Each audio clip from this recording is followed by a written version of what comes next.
بالله السميع العليم من الشيطان الرجيم من همزه ونفخه ونفثه بسم الله الرحمن الرحيم الحمد لله رب العالمين والصلاة والسلام على رسولنا محمد وعلى آله وصحبه ومن والاه. السلام عليكم ورحمة الله وبركاته. Today's check-ins are: how are you? What is stress? And what is your relationship with it supposed to be? And why? What is your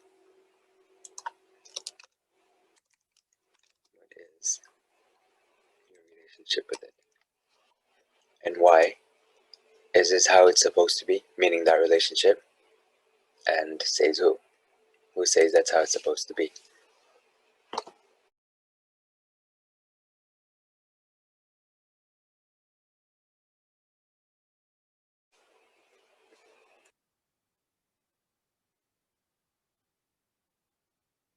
Now, communication over here, we're going to say like personal, sort of like communicating with yourself. It's more like introspection, but it's also understanding when it comes to other people, right? If we understand how stress looks like and stuff, then we can figure out how to work with other people as well. So part of communication is to understand something, or understand the other person in a way where you can know how to communicate with them, right? And then this is also part of community development, right? So some things to keep in mind. Now, my sister had sent me an updated link for this year's mental health report, right? So like mental health report about what's happening in America and so on. And there was a lot of stuff in there. There was a lot of stuff that was showing that stress is actually increasing. Depression and anxiety is increasing among most people, including kids and so on, right? One of the statistics, for example, is youth mental health is worsening. Even before COVID-19, the prevalence of mental health illness among adults was increasing. Suicidal ideation among adults is increasing.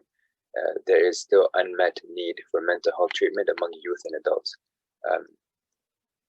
It's 60% of youth with major depression did not receive any mental health treatment in 2017 to 2018. There's a lot more stuff. One of them says, for example, the percentage of adults with mental illness who are uninsured increased for the first time since the passage of the Affordable Care Act. The number of people, and this is in COVID-19, like what I'm about to say now is for COVID-19. So it says the number of people looking for help with anxiety and depression has skyrocketed. From January to September 2020, 315,000 something people took this anxiety screen, a 93% increase over the 2019 total number of anxiety screens. So 93% increase. And then 534,784 people took the depression screen, which is a 62% increase over the 2019. And then the number of people screening with moderate to severe symptoms of depression and anxiety has continued to increase throughout 2020 and remains higher than rates prior to COVID-19. And it said the rate of moderate to severe anxiety peaked with over 8 in 10 people who took an anxiety screen scoring with moderate to severe symptoms. And over 8 in 10 people who took a depression screen have scored with symptoms of moderate to severe depression consistently since the beginning of the pandemic in March 2020. More people are reporting frequent thoughts of suicide and self-harm than have ever been recorded. And there's this mental health America, like the website, whatever. So that's where it is. So that's MHA, right? So more people are reporting frequent thoughts of suicide and self-harm than have ever been recorded in the MHA screening program since its launch in 2014. 178,000 people have reported frequent suicidal ideation. 37% of people report having thoughts of suicide more than half or nearly every day in September 2020. Young people are struggling most with their mental health. The proportion of youth ages 11 to 17 who accessed screening was 9% higher than the average in 2019. Not only are the number of youth searching for help with their mental health increasing, but throughout the COVID-19 pandemic, youth ages 17 11 through 17 have been more likely than any other age group to score for moderate to severe symptoms of anxiety and depression. And then there's a lot of other stuff, but I hope this gives some sort of background on like what's happening out there.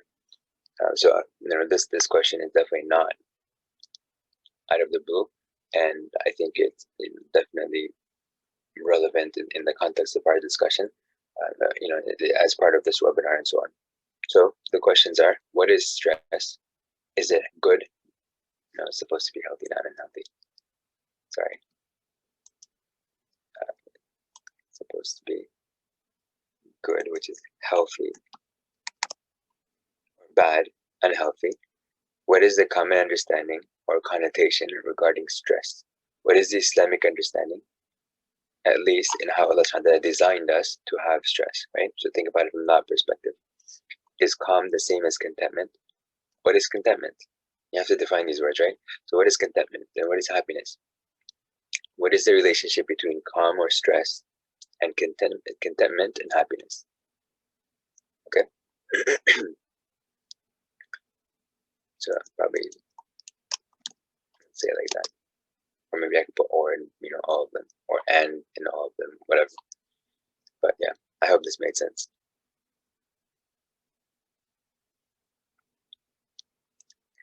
So transformation, process, or review. Keep these things in mind. All of the stuff that we're discussing, we are looking over, how things work, so that we can figure out how to move forward accordingly, right? What are some things that cause problems and stuff, right? Like a lot of these things may actually become causes of stress, for example, right here, like success, failure, fear of failure. This could be anxiety related, for example. All of these things can have a negative impact. Not having a purpose, not knowing how to do things, not feeling like you have choices and stuff, right? Okay, so brain games. Go ahead.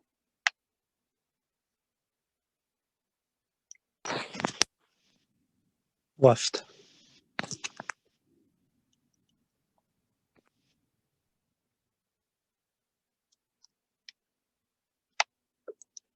Is that my aura?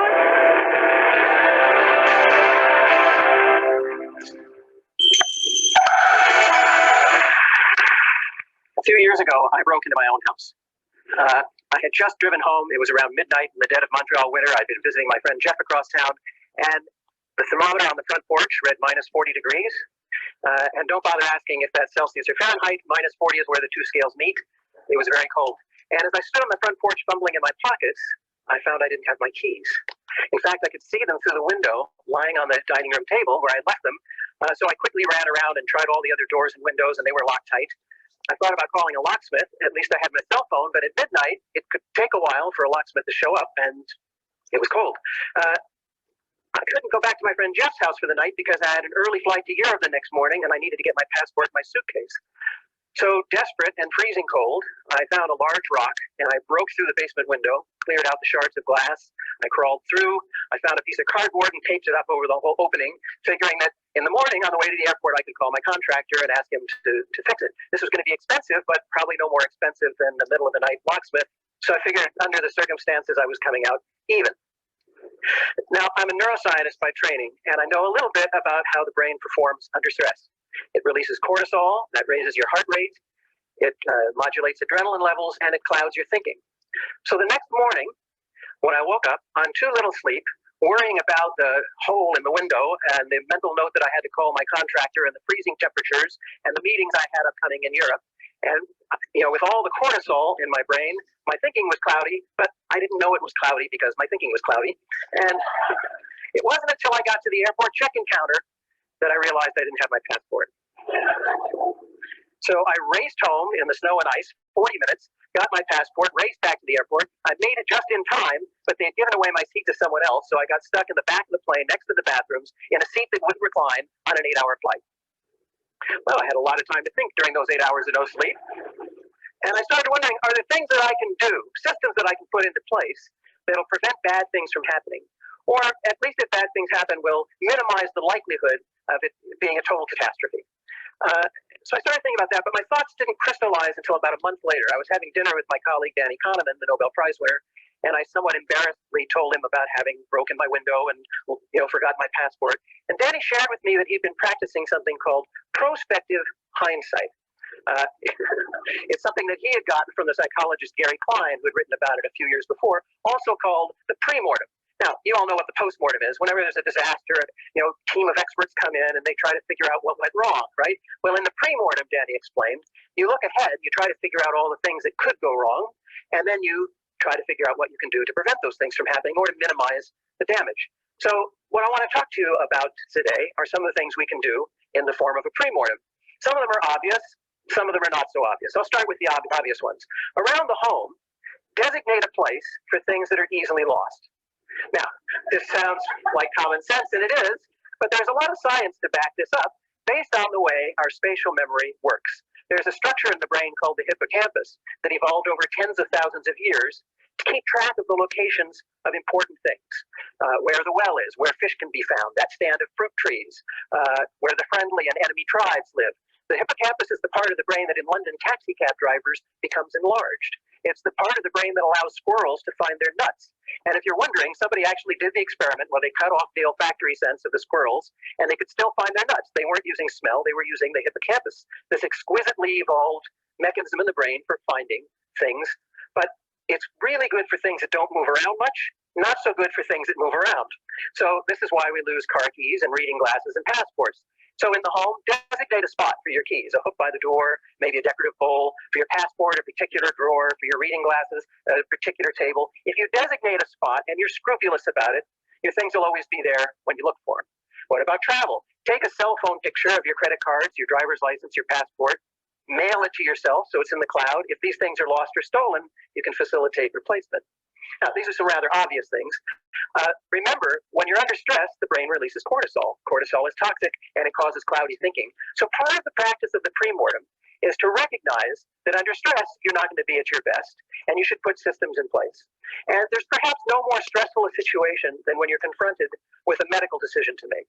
And at some point, all of us are going to be in that position where we have to make a very important decision about the future of our medical care or that of a loved one to help them with the decision. And so I want to talk about that. And I'm going to talk about a very particular medical condition, but this stands as a proxy for all kinds of medical decision making, and indeed for financial decision making and social decision making, any kind of decision you have to make that would benefit from a rational assessment of the facts.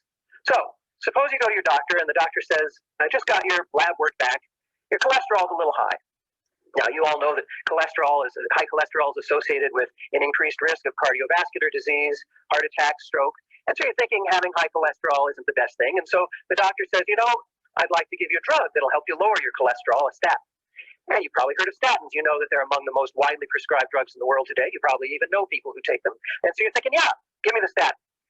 But there's a question you should ask at this point, a statistic you should ask for that most doctors don't like talking about, and pharmaceutical companies like talking about even less.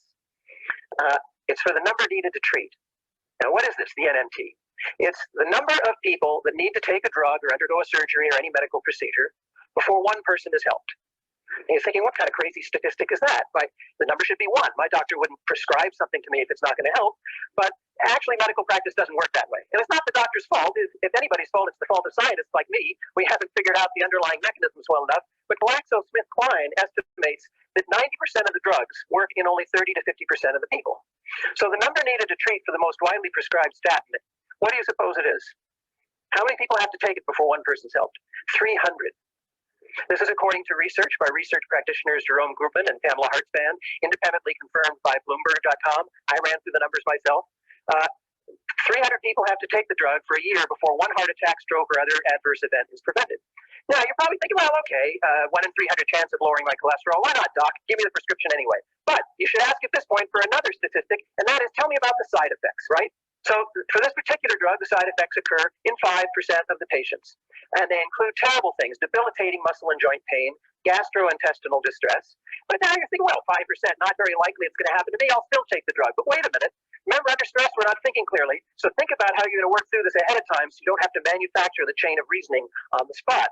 300 people take the drug, right? One person's helped. 5% of those 300 have side effects. That's 15 people. You're 15 times more likely to be harmed by the drug than you are to be helped by the drug. Now, I'm not saying whether you should take the statin or not. I'm just saying you should have this conversation with your doctor. Medical ethics requires it. It's part of the principle of informed consent. You have the right to have access to this kind of information to begin the conversation about whether you want to take the rest or not. Now, you might be thinking I pulled this number out of the air for shock value, but in fact, it's rather typical, this number needed to treat. For the most widely performed surgery on men over the age of 50, removal of the prostate for cancer, the number needed to treat is 49. That's right, 49 surgeries are done for every one person who's helped. And the side effects in that case occur in 50% of the patients. They include impotence, erectile dysfunction, urinary incontinence, rectal tearing, fecal incontinence. And if you're lucky, and you're one of the 50% who has these, they'll only last for a year or two. So the idea of the pre-mortem is to think ahead of time to the questions that you might be able to ask that will push the conversation forward. You don't want to have to manufacture all of this on the spot. And you also want to think about things like quality of life, because you have a choice oftentimes. Do I want a shorter life that's pain-free, or a longer life that might have a great deal of pain towards the end? These are things to talk about and think about now with your family and your loved ones. You might change your mind in the heat of the moment, but at least you're practiced with this kind of thinking. Remember, our brain under stress releases cortisol. And one of the things that happens at that moment is a whole bunch of systems shut down. There's an evolutionary reason for this. Face to face with the predator, you don't need your digestive system or your libido or your immune system, because if your body is expending metabolism on those things and you don't react quickly, you might become the lion's lunch, and then none of those things matter. Unfortunately, one of the things that goes out the window during those times of stress is rational, logical thinking, as Danny Kahneman and his colleagues have shown. So we need to train ourselves to think ahead to these kinds of situations. I think the important point here is recognizing that all of us are flawed. We all are going to fail now and then. The idea is to think ahead to what those failures might be, to put systems in place that will help minimize the damage or to prevent the bad things from happening in the first place. Getting back to that snowy night in Montreal, when I got back from my trip, I had my contractor install a combination lock next to the door with a key to the front door in it, an easy to remember combination. And I have to admit, I still have piles of mail that haven't been sorted and piles of emails that I haven't gone through. So I'm not completely organized, but I see organization as a gradual process, and I'm getting there. Thank you very much.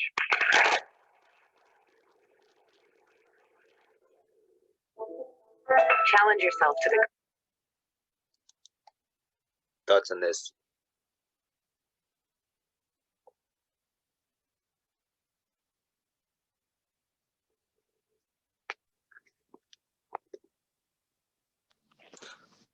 I thought it was interesting, the thing he said about the drugs, how you could ask that number, like how many people have to take it before it actually helps. And also the thing that he said, like the idea of like recognizing being stressed is going to make things worse, so just don't do it. Yeah, planning ahead, yeah.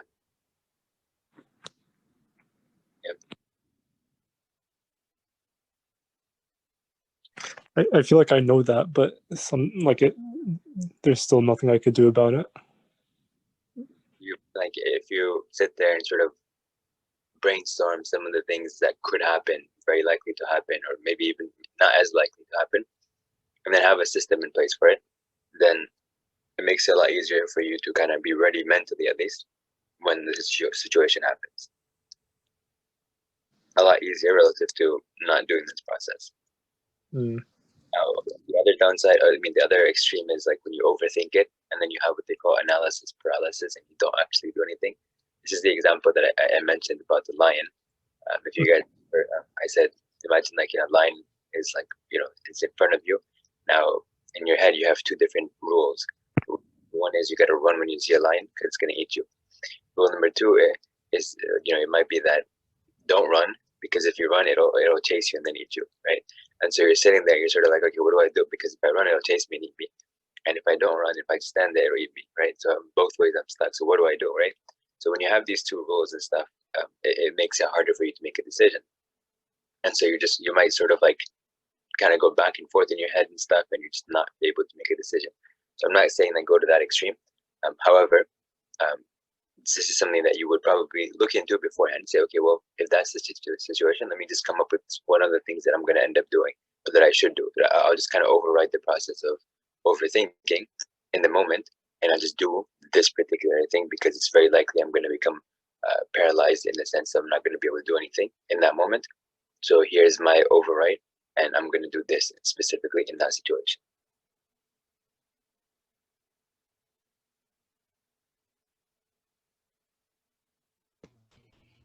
I think that's very useful practice.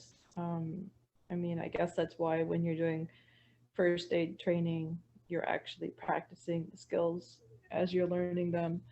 Also, when working with the youth, you might do a what would you do scenario so that they can actually think about what words would they say or what actions would you use if faced with this comment or if faced with this situation. Um, I think it's good. It's also useful in parenting when you get to when you have friends whose maybe their children are a little bit above your children in age, and so you get to see how they handle the different stages of their development. So it gives you like time to prepare to think, oh, what will I do, or how would I handle this? Would I do it the same way? So it definitely helps. Then when you're faced with something, you can keep your cool, and it's not like as big of a shock when something happens. Yeah. Hmm. And this is important because we actually use it so often. You know, for example, we don't drive unless we go through some training and stuff for it. And like when you go to driving school, they take you on the regular roads and they take you in traffic and they take you in like on the highway and stuff. So you have different scenarios that you sort of gotten accustomed to under supervision. But it's sort of like the training wheels when you're when you're young and you're learning how to ride a bicycle, for example. Likewise, if you wanted to, for example, uh, I don't know, like anything in life, you just have to, like you usually practice a little bit, you get exposed to a little bit under supervision or under sort of like, less severe or less intense um, context, right? Or you're just doing practice. And then when you actually get to the actual thing, then you're sort of more ready for it. For example, a teacher might give you a lot of homework or homework assignments that are going to be sort of similar to what you might expect on a test, for example. So you prepare and the uh, the stake is a little bit lower because these are homework assignments compared to tests, right? So it's a little bit easier for you. But then suddenly, on the other hand, you might have um, more more stress during the actual thing, but you've already gotten used to work, and then you go from there. So we already do, but we just don't really think about how we can apply in other scenarios as well. Usually, I think it's more when we apply these things in regular context that we sort of expect we're going to have to learn how to do. For example, driving is one of those things. Going to school and taking a test, for example, you kind of have some exposure usually before that. Various things in life, and then when the time comes, you're ready for it. Because you sort of expected it, right? But a lot of times we may not actually think about the less likely scenarios or the things that we might hope are not going to happen in life. So we don't have a contingency plan sort of when the time happens and stuff. So I think it's something that we normally do anyways, but we tend to do it with things that we expect more or we hope is going to happen, but not as much for the things that we are not really expecting or hoping, or maybe things that we don't know yet how to do, and so we sort of avoid thinking about it instead of learning about whatever that might look like. For example, it could be like learning a language, for example. It could be taking a particular course or like learning a new skill. And if you're sort of worried that am I going to fail and so on or whatever, or it's going to be difficult, then you don't try it, then you're not going to be able to handle that situation. But if you say, well, this is typical, this is how it's supposed to be and stuff, and then okay, well, if this is how it's supposed to be, then let me just embrace it and let me keep moving forward.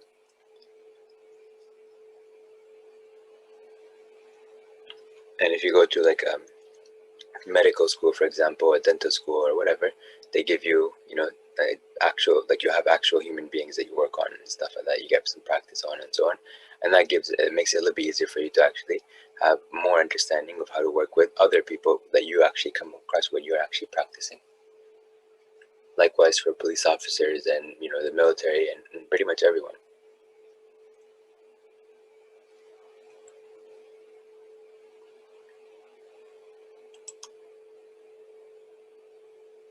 Okay, we'll go into this one now.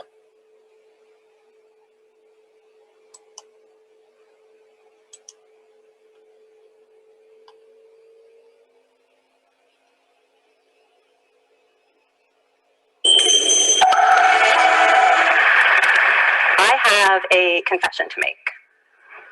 But first, I want you to make a little confession to me. In the past year, I want you to just raise your hand if you've experienced relatively little stress. Anyone? How about a moderate amount of stress? Who's experienced a lot of stress? Yeah, me too. But that is not my confession. My confession is this. I am a health psychologist, and my mission is to help people be happier and healthier. But I fear that something I've been teaching for the last 10 years is doing more harm than good, and it has to do with stress. For years, I've been telling people stress makes you sick. It increases the risk of everything from the common cold to cardiovascular disease. Basically, I've turned stress into the enemy. But I've changed my mind about stress, and today, I want to change yours. Let me start with the study that made me rethink my whole approach to stress. This study tracked 30,000 adults in the United States for 8 years, and they started by asking people, how much stress have you experienced in the last year? They also asked, do you believe that stress is harmful for your health? And then they used public death records to find out who died. Okay, some bad news first. People who experienced a lot of stress in the previous year had a 43% increased risk of dying. But that was only true for the people who also believed that stress is harmful for your health. People who experienced a lot of stress but did not view stress as harmful were no more likely to die. In fact, they had the lowest risk of dying of anyone in the study, including people who had relatively little stress. Now, the researchers estimated that over the 8 years they were tracking deaths, 182,000 Americans died prematurely, not from stress, but from the belief that stress is bad for you. That is over 20,000 deaths a year.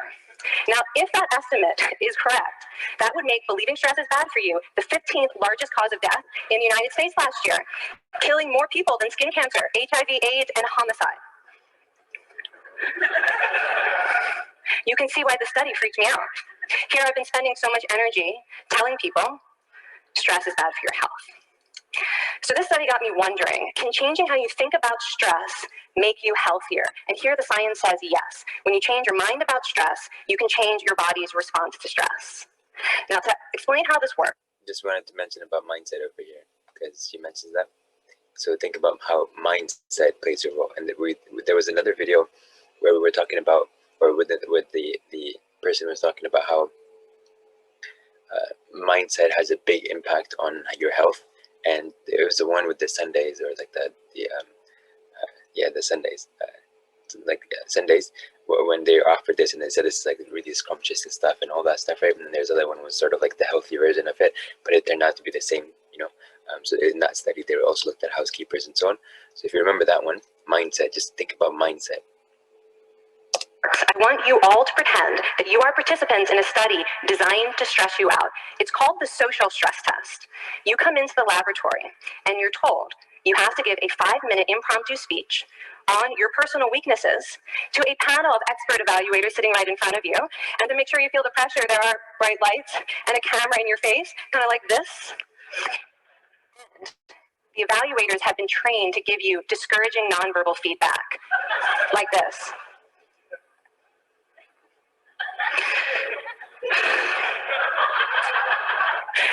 Now that you're sufficiently demoralized, time for part 2, a math test. And unbeknownst to you, the experimenter has been trained to harass you during it. Now, we're going to all do this together. It's going to be fun for me. Okay. I want you all to count backwards from 996 in increments of 7. You're going to do this out loud as fast as you can, starting with 996. Go. Go faster. Faster, please. You're going too slow. Stop, stop, stop, stop. That guy made a mistake. We're going to have to start all over again. You're not very good at this, are you? Okay, so you get the idea. Now, if you were actually in this study, you'd probably be a little stressed out. Your heart might be pounding. You might be breathing faster, maybe breaking out into a sweat. And normally, we interpret these physical changes as anxiety or signs that we aren't coping very well with the pressure. But what if you viewed them instead as signs that your body was energized, was preparing you to meet this challenge? Now, that is exactly what participants were told in a study conducted at Harvard University. Before they went through the social stress test, they were taught to rethink their stress response as helpful. That pounding heart is preparing you for action. If you're breathing faster, it's no problem. It's getting more oxygen to your brain. And participants who learned to view the stress response as helpful for their performance, well, they were less stressed out, less anxious, more confident. But the most fascinating finding to me was how their physical stress response changed. Now, in a typical stress response, your heart rate goes up and your blood vessels constrict like this. And this is one of the reasons that chronic stress is sometimes associated with cardiovascular disease. It's not really healthy to be in this state all the time. But in the study, when participants viewed their stress response as helpful, their blood vessels stayed relaxed like this. Their heart was still pounding, but this is a much healthier cardiovascular profile. It actually looks a lot like what happens in moments of joy and courage. Over a lifetime of stressful experiences, this one biological change could be the difference between a stress-induced heart attack at age 50 and living well into your 90s. And this is really what the new science of stress reveals, that how you think about stress matters. So my goal as a health psychologist has changed. I no longer want to get rid of your stress. I want to make you better at stress. And we just did a little intervention. If you raised your hand and said you'd had a lot of stress in the last year, we could have saved your life. Because hopefully the next time your heart is pounding from stress, you're going to remember this talk and you're going to think to yourself, this is my body helping me rise to this challenge. And when you view stress in that way, your body believes you and your stress response becomes healthier. Now, I said I have over a decade of demonizing stress to redeem myself from. So we are going to do one more intervention. I want to tell you about one of the most underappreciated aspects of the stress response. And the idea is this: stress makes you social. To understand the side of stress, we need to talk about a hormone, oxytocin. And I know oxytocin has already gotten as much hype as a hormone can get. It even has its own cute nickname, the cuddle hormone, because it's released when you hug someone. But this is a very small part of what oxytocin is involved in. Oxytocin is a neurohormone. It fine-tunes your brain's social instincts. It primes you to do things that strengthen close relationships. Oxytocin makes you crave physical contact with your friends and family. It enhances your empathy. It even makes you more willing to help and support the people you care about. Some people have even suggested we should snort oxytocin to become more compassionate and caring. But here's what most people don't understand about oxytocin. It's a stress hormone. Your pituitary gland pumps this stuff out as part of the stress response. It's as much a part of your stress response as the adrenaline that makes your heart pound. And when oxytocin is released in the stress response, it is motivating you to seek support. Your biological stress response is nudging you to tell someone how you feel instead of bottling it up. Your stress response wants to make sure you notice when someone else in your life is struggling so that you can support each other. When life is difficult, your stress response wants you to be surrounded by people who care about you. Okay, so how is knowing this side of stress going to make you healthier? Well, oxytocin doesn't only act on your brain, it also acts on your body. And one of its main roles in your body is to protect your cardiovascular system from the effects of stress. It's a natural anti-inflammatory. It also helps your blood vessels stay relaxed during stress. But my favorite effect on the body is actually on the heart. Your heart has receptors for this hormone. And oxytocin helps heart cells regenerate and heal from any stress-induced damage. This stress hormone strengthens your heart. And the cool thing is that all of these physical benefits of oxytocin are enhanced by social contact and social support. So when you reach out to others under stress, either to seek support or to help someone else, you release more of this hormone, your stress response becomes healthier, and you actually recover faster from stress. I find this amazing that your stress response has a built-in mechanism for stress resilience. And that mechanism is human connection. I want to finish by telling you about one more study. And listen up, because this study could also save a life. This study tracked about 1,000 adults in the United States, and they ranged in age from 34 to 93. And they started the study by asking, how much stress have you experienced in the last year? They also asked, how much time have you spent helping out friends, neighbors, people in your community? And then they used public records for the next 5 years to find out who died. Okay, so the bad news first. For every major stressful life experience, like financial difficulties or family crisis, that increased the risk of dying by 30%. But, and I hope you are expecting a but, I know, but that wasn't true for everyone. People who spent time caring for others showed absolutely no stress-related increase in dying, 0. Caring created resilience. And so we see once again that the harmful effects of stress on your health are not inevitable. How you think and how you act can transform your experience of stress. When you choose to view your stress response as helpful, you create the biology of courage. And when you choose to connect with others under stress, you can create resilience. Now, I wouldn't necessarily ask for more stressful experiences in my life, but this science has given me a whole new appreciation for stress. Stress gives us access to our hearts. The compassionate heart that finds joy and meaning in connecting with others. And yes, your pounding physical heart working so hard to give you strength and energy. And when you choose to view stress in this way, you're not just getting better at stress, you're actually making a pretty profound statement. You're saying that you can trust yourself to handle life's challenges.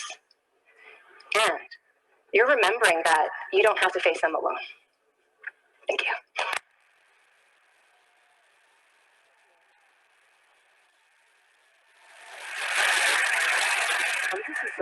This is kind of amazing what you're telling us. It seems amazing to me that a belief about stress can make so much difference to someone's life expectancy. And how would that extend to advice? Like if someone's making a lifestyle choice between, say, a stressful job and a non-stressful job, does it matter that which way they go, that it's equally wise to go for the stressful job so long as you believe that you can handle it in some sense? Yeah, and one thing we know for certain is that chasing meaning is better for your health than trying to avoid discomfort. And so I would say that's really the best way to make decisions, is go after what it is that creates meaning in your life and then trust yourself to handle the stress that follows. Thank you so much, Kelly.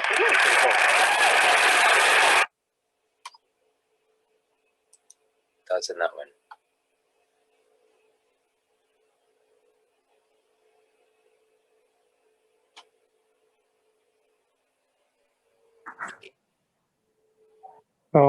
I liked it, but I feel like it contradicted kind of the first one. How so? Because the first video was saying how stress, it makes things happen in your brain that makes it harder to function. But then this one, this lady was saying your stress turns on the things that are helping you perform better. How can we reconcile between the two? I mean, I guess like you should focus more on the second video and like make it a mindset thing, like where you don't see all that stuff happening as being negative. What do you think the first one was addressing? What was it addressing?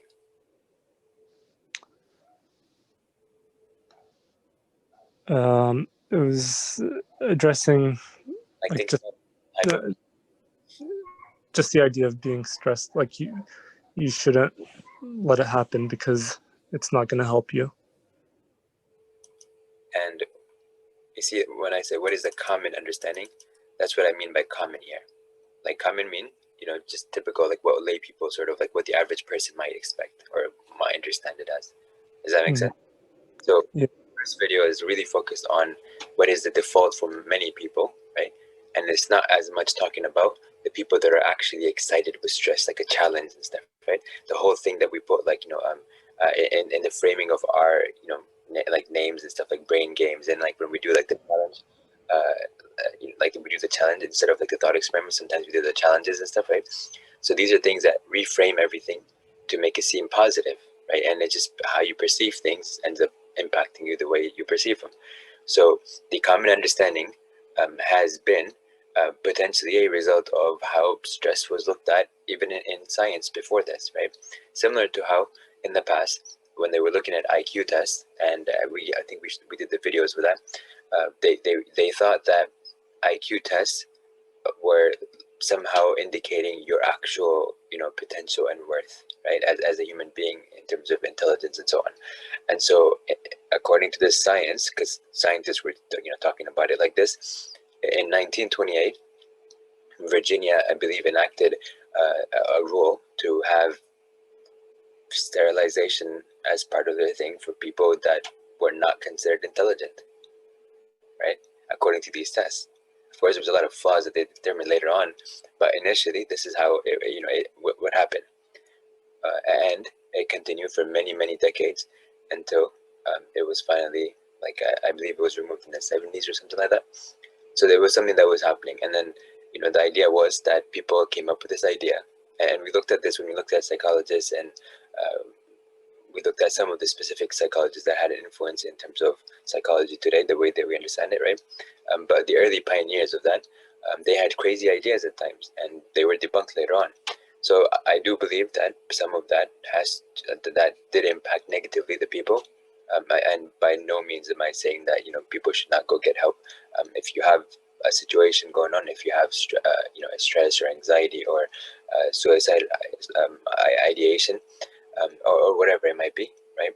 I would definitely encourage you to seek help. But the idea over here is to kind of make sense of where the understanding comes from. A lot of times it does come from this kind of stuff, right? Like misunderstood concepts, because science is sort of the process of science involves you making a hypothesis about something. You have basic understanding about something potentially. Maybe you don't have something, but let's say that you just make a hypothesis, you test it out, and you go from there.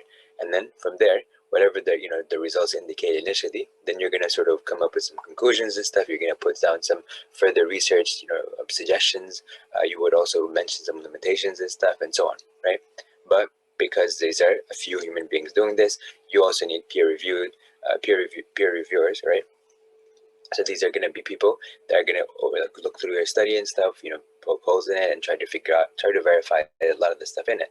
However, it doesn't necessarily mean that people have understood, scientists have understood at a given point exactly how something works, right? But it is something that's a work in progress.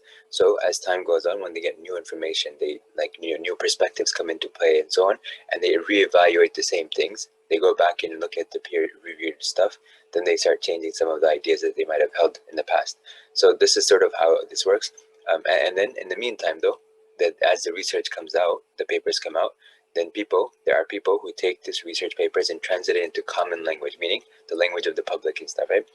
Because obviously many of the people in the public are not going to be able to have access otherwise to these studies and stuff. So what happens, however, is that these then become sensationalized, these themselves, or when they're being reported, these like secondary sort of reports, then become sensationalized with like various things and stuff, just to get attention, and people end up reading them in a certain way only because they're sensationalized and so on.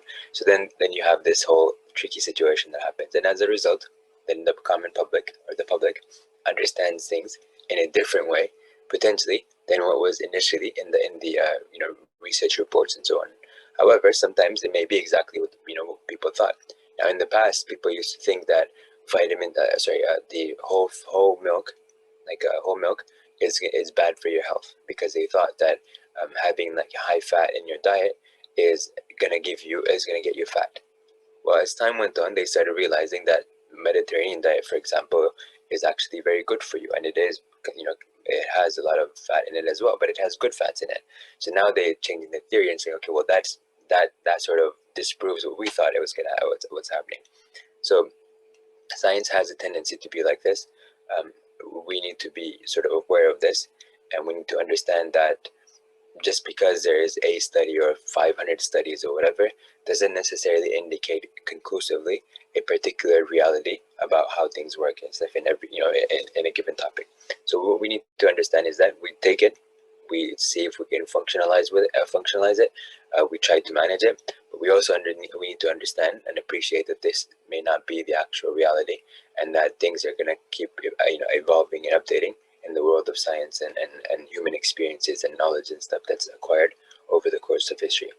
So some things to keep in mind over here relative to stress and how it's framed. So this is a common understanding, right? And I kind of went into a little bit of where it stems from potentially.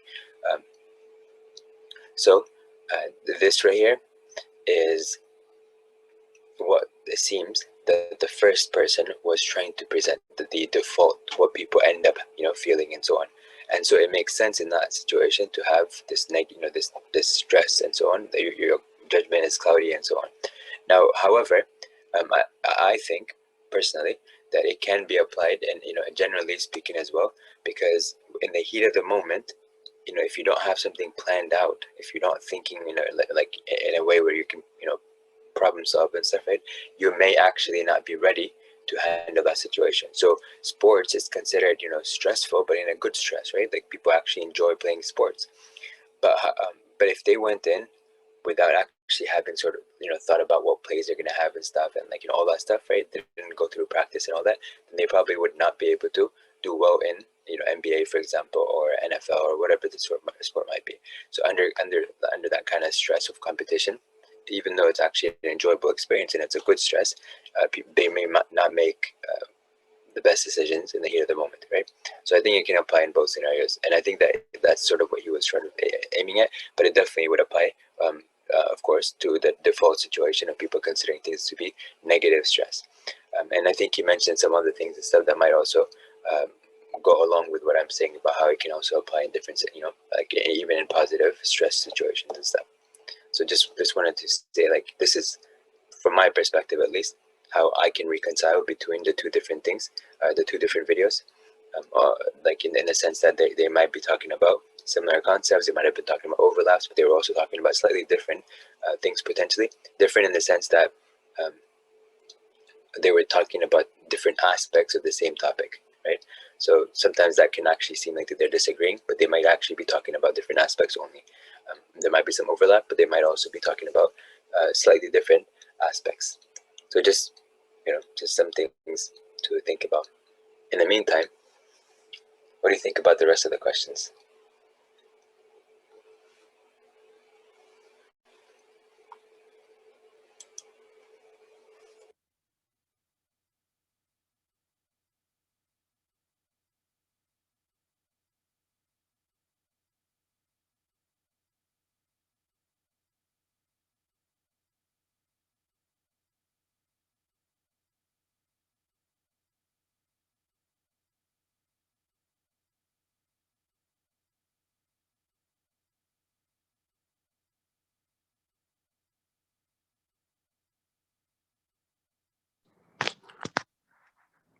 I can't really say for sure the Islamic understanding, but I would imagine it has something to do with like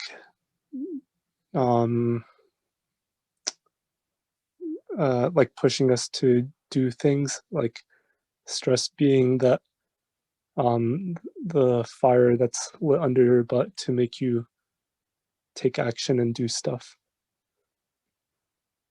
But I mean, that's not really Islamic, that's just in general, I guess.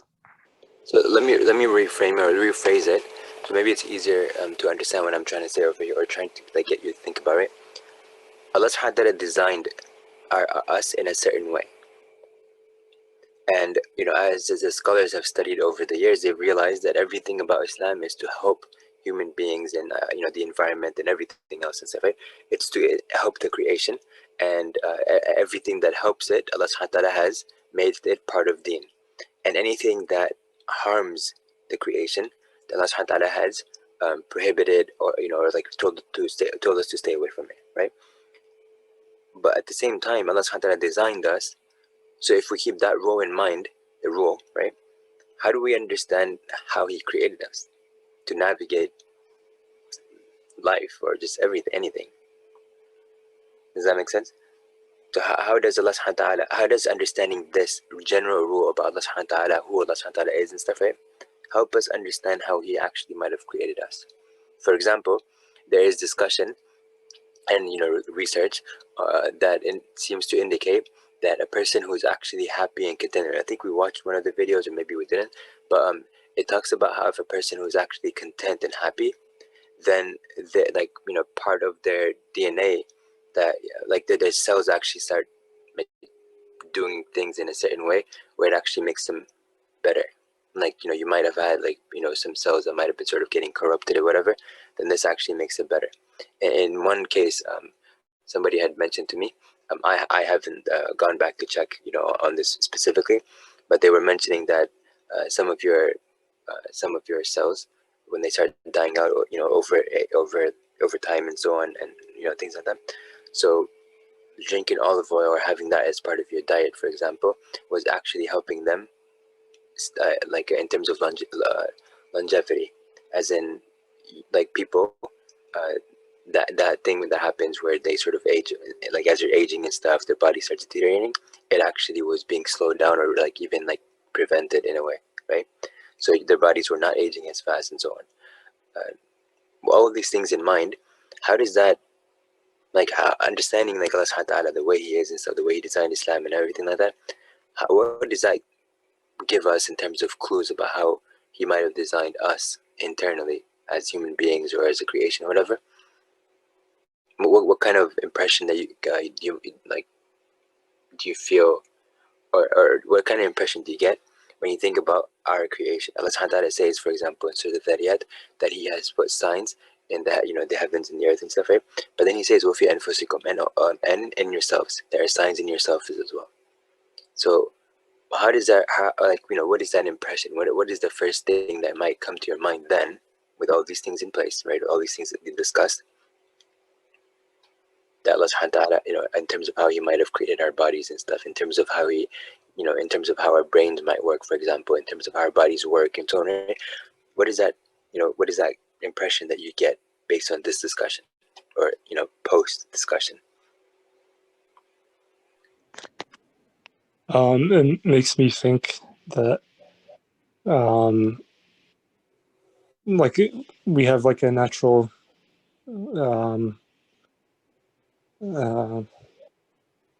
guide inside of us, that so we should know, like when we think about something and it's making us feel stressed and it makes us feel negative, then you should know that you're thinking about it in the wrong way. Okay. And that stress is like that internal feeling that's inside of us. Okay, what about if it's stress about, and I'm really like trying to push like the discussion in a way where you kind of see the potential different possibilities and stuff, right? So for example, what about the stress where you actually might have committed a sin or done something bad? Is that stress a good stress, or is it bad, and why? That would be a good stress. Okay, why? I want to say I heard something like where it's a good sign if you do something bad and it gives you uncomfort in your heart and makes you feel bad, then that's a good thing. Now, so this particular thing can be viewed in two different aspects. Okay, let's talk about one aspect, and I want you to start thinking about things in a like in a more sophisticated way, right? Sophisticated meaning a little bit more nuanced or intricate way, as in there are different aspects to a concept or a point that we're discussing, right? So start thinking about it like that if you're not already doing that, because it helps you start to look at things with more layers and more depth and so on. So you actually start seeing like the deeper the realities of things, if you may. So here, if a person commits a sin, the good aspect of it, in this case, is the fact that this person is going to feel the stress, and it's going to help him or her get away from that stress, right? It's a good thing for you to feel about that way, right? But it's also a bad feeling, because you don't want to have that kind of specific feeling, because you feel guilty and all that stuff, and that's something that is then going to make you feel that you should get away from that situation. So it's bad in the sense of the feeling and experience you're getting, but it's good in the sense that it's a deterrent in the future for you not to want to be in that situation again, right? So in this case, it's good to feel that negative stress, even though the feeling itself is negative and bad or whatever, but it's good because it acts as a deterrent for you not to do bad things and stuff, right? And ultimately, at the end of the day, if bad things and sins and stuff are things that or like anything that's bad, Allah subhanahu wa ta'ala has prohibited and stuff, right? Because it might not be good for you or your family or your community or the world or the creation or whatever, then in that case, this is a good stress, like, in the sense that it's going to help you avoid those things and stuff, right?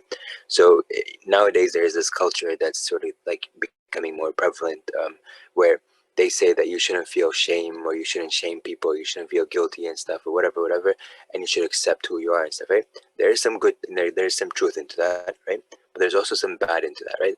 And the truth is that, yes, there are things where a person who does not have control over a situation, they shouldn't be shamed for things that they did like that, or they didn't know any better, so they did something. They shouldn't be, shamed, and they should be taught first, and so on and so on, right?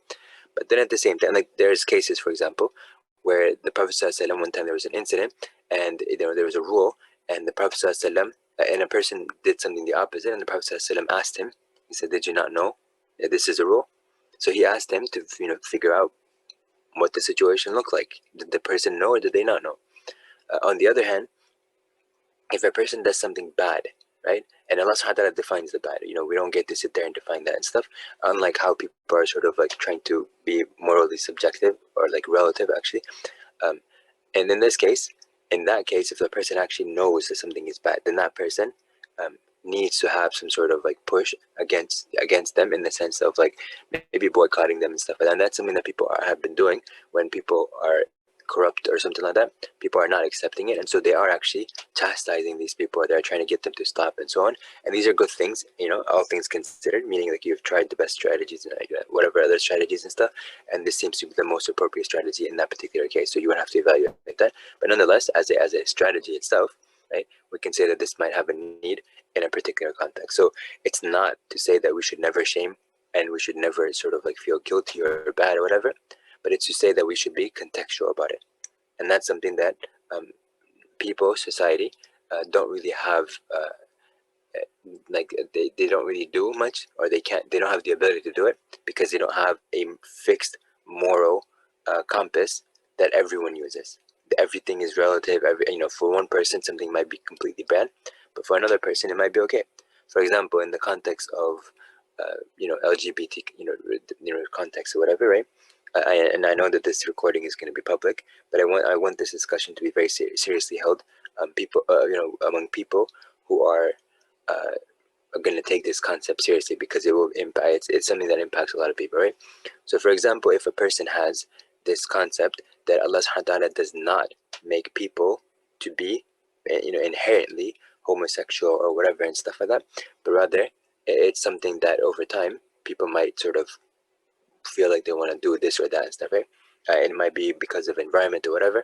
By the way, scientifically, it has not been proven that a person is, as far as I know, I've been looking and I couldn't find any study where it actually proved that a person is born homosexual, or they're born like, a certain way, except that there's a lot of, cultural and environmental influences, and educational influences. That there's a lot of influences that happen, that develop. If you go into educational psychology or developmental psychology and stuff, you're going to see how people learn and grow and so on, where the ideas come from and so on, and how they synthesize different pieces of information, how context and culture and stuff like that can impact, a person's growth and development, understanding, and preferences and things like that, right? But nonetheless, my point is over here, that if a person is, for example, told that they are supposed to accept another person for who they are, in terms of, if that person comes in, then there's a famous case that happened where there was a baker, right, approached, and two people wanted to get married, but they were of the same gender, and so the cake was supposed to be with two of the same gender, right? And so this person didn't want to make that cake, and so the court actually ruled against the baker.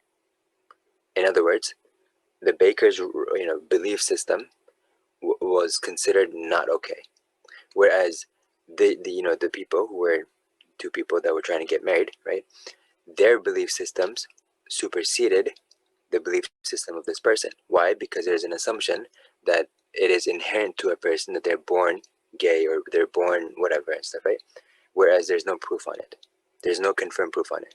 And yet the moral decision that the Supreme Court made was actually in favor of going based on an assumption that they're born like this, and then overriding somebody else's belief system because of that. So one belief system superseded another belief system simply because of an assumption that the court made, which had no scientific proof confirmation, right? This is exactly what happened also when the Supreme Court upheld the decision to have sterilization in the context of the IQ test and stuff like that that we were talking about in Virginia and so on, right? The Supreme Court was the one that actually ruled in favor of this. So you can see, like, this is how the dynamics work. But I want somebody to have these kind of discussions and stuff, because in these cases, somebody's rights are being taken away, and somebody else's rights are being enforced in a way where it actually takes away the other person's right.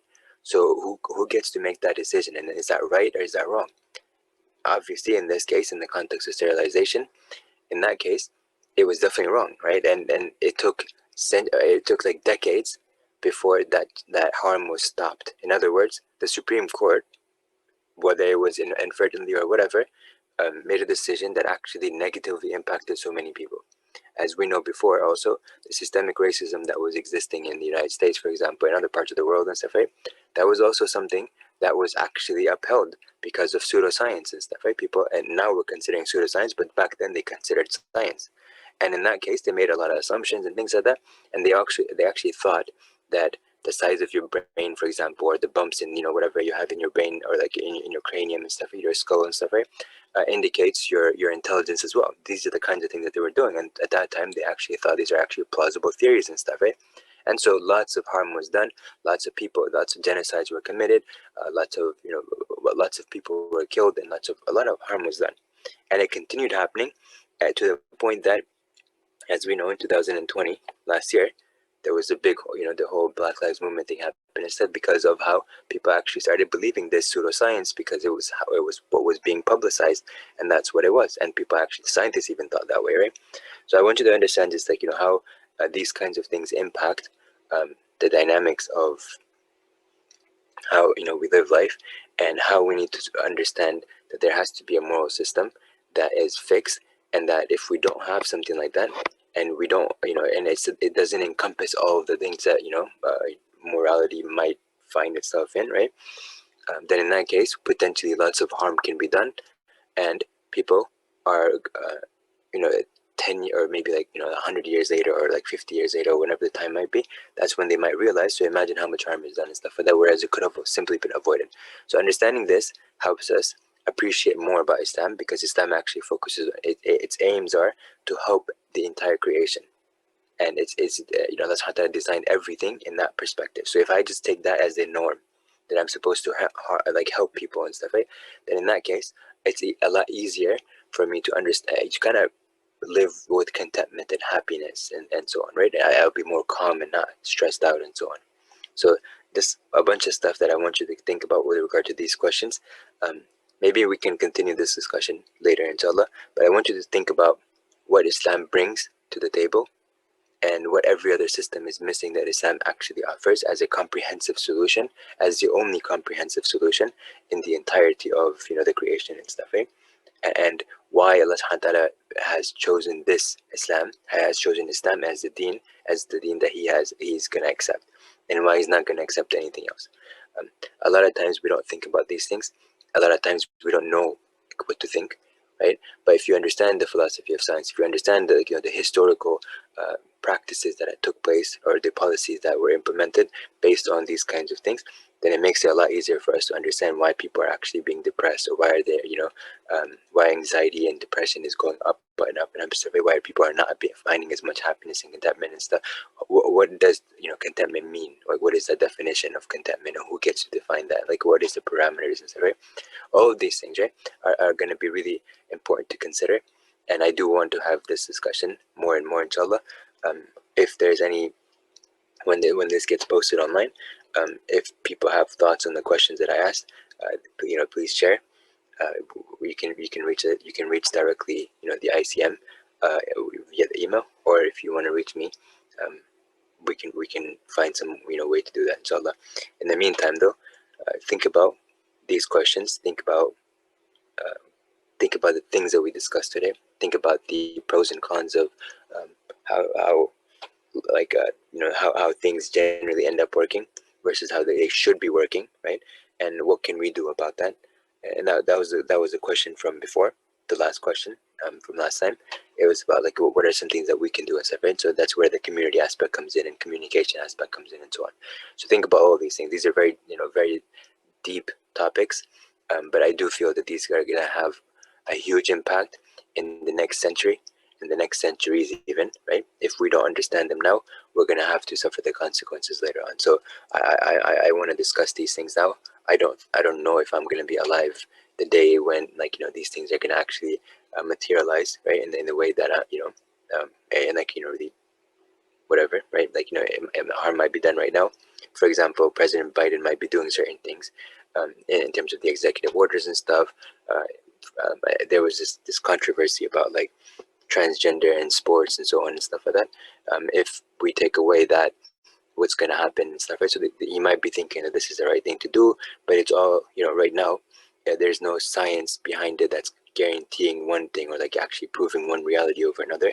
And so a lot of this is assumptions and stuff, and it's what's politically correct and so on, but it may be like a lot more that he's not seeing and many people are not seeing yet. And in the next 10, 20, 30 years, it might turn out that his executive orders might have been actually what ended up causing a lot of harm to society and stuff like that without him realizing. And again, it might be based on his advisors and the people that he's working with and stuff like that. So actually a lot of people played a lot of, roles in that harm. So, and again, it's not necessarily that they're trying to put that harm in place, but it is something that we need to understand, that sometimes, there's a lot more to something, and we might actually jump the gun essentially and then harm people without realizing it, and then we recognize it, decades later and stuff like that. As you know from Abraham Lincoln, he also had this understanding that he didn't think that blacks and whites can live together, and he did consider it inferiority, for the blacks, and so he found a solution of like he figured that if they were sent off to a particular island or like another place that was just given to them, the black people would then, they can certainly thrive there, but like they can't thrive with whites and stuff like that because they are different. There's something different about them and stuff beyond the color in terms of intelligence and so on and so on. So this is something that has just been there, and I want like us to kind of explore this, because Islam is aimed, or the Islam's purpose is to help mankind and to prevent everything that's harmful to mankind. And if we're seeing these kinds of harms that are very possible, and there's actual historical record of these kinds of things and these kinds of policies and so on that have harmed people and have continued to harm people and stuff, right? Like the Black Lives Matter thing hasn't, in part been from the pseudoscience that had been sort of inculcated in people's minds and so on. Then in that case, we need to make sure that we as Muslims are thinking about this bigger picture of things and start coming up with systems to make sure. And notice what I did right now. I took this stress discussion that the first video was talking about, but applied it in not just a personalized or like individual context, but now I'm applying it to a societal context, right? What are the things that are going to be potentially harmful, right, in the future? How can we prepare for them now? How can we have discussions about them now? How can we have a system in place now so that in the future those harms are prevented, or even now those harms are being prevented so that they don't actually become as great as they could be if the systems weren't in place or if these discussions didn't take place. So just lots to think about, but I do hope that we can start this conversation until now. Any thoughts or comments or reflections or anything?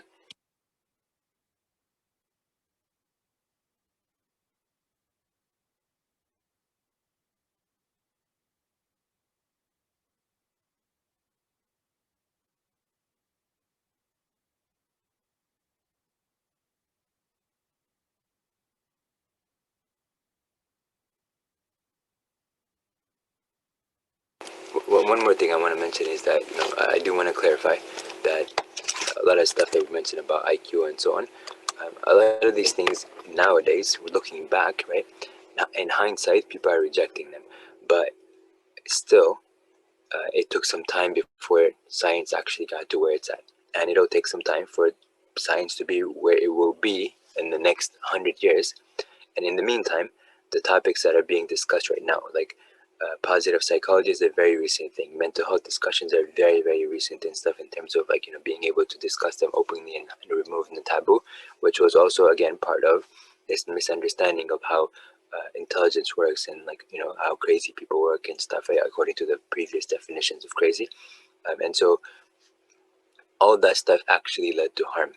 And in this case, one of the harms was that the resulting sort of taboo of discussing mental health is because of the fact that, you know, at least in part, from my perspective, from the idea that, you know, scientists had about what it means to be sort of mentally ill, and like how they consider it to be sort of more or less permanent, or whatever other connotations that they had and things like that. Nowadays, these definitions are being questioned. These ideas and notions and like these policies are being, or these like sentiments are being questioned, and they're being evaluated with new research and so on, right? But imagine how many people were guinea pigs in this process that actually were harmed in the process of this huge social experiment. So what can we do to make sure that we don't these things don't continue like this and continue harming people? That science, although it's great, it's very useful, it's very functional and stuff, but it has its limitations, and we can't put policies like that just, you know, from something like this that's incomplete, and it's a work in progress. You know, it can help, but it shouldn't be something that like we jump and sort of like discard every other thing and stuff that questions, for example, religions and stuff like that. We discard them and stuff, thinking that they're actually not good and stuff like that, right? Because there's a big assumption that God doesn't exist, and if a society is living in like 2,000 years or 4,000 years or 10,000 years, assuming God doesn't exist because they haven't yet been able to identify a way in which God could exist, and they can measure that God in that way based on like the instruments that they would need to develop, and they actually end up developing those instruments and so on.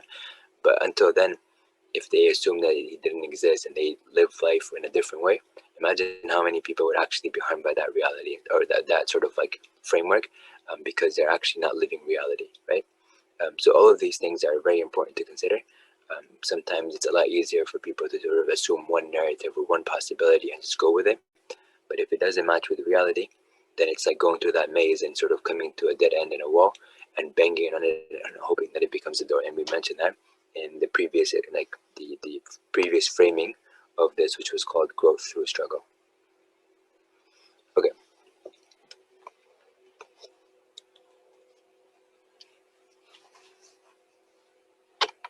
Any comments, any suggestions, any feedback, any thoughts, any answers to this, or was that too much information?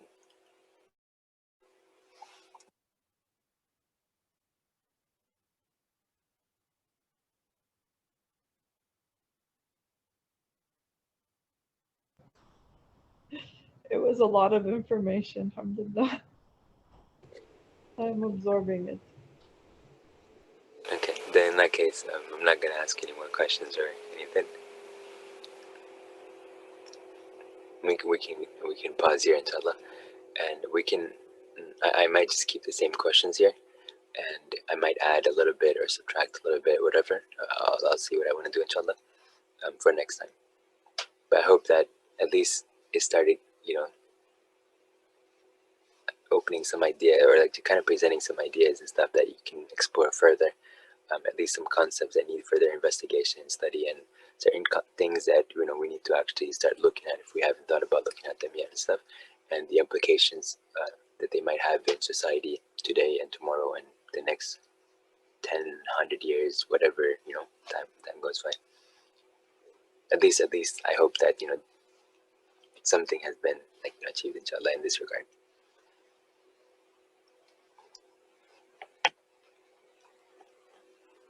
So with that, inshallah, I'll go ahead and close. سبحانك اللهم وبحمدك نشهد أن لا إله إلا أنت نستغفرك ونتوب إليك. جزاكم الله خيرا.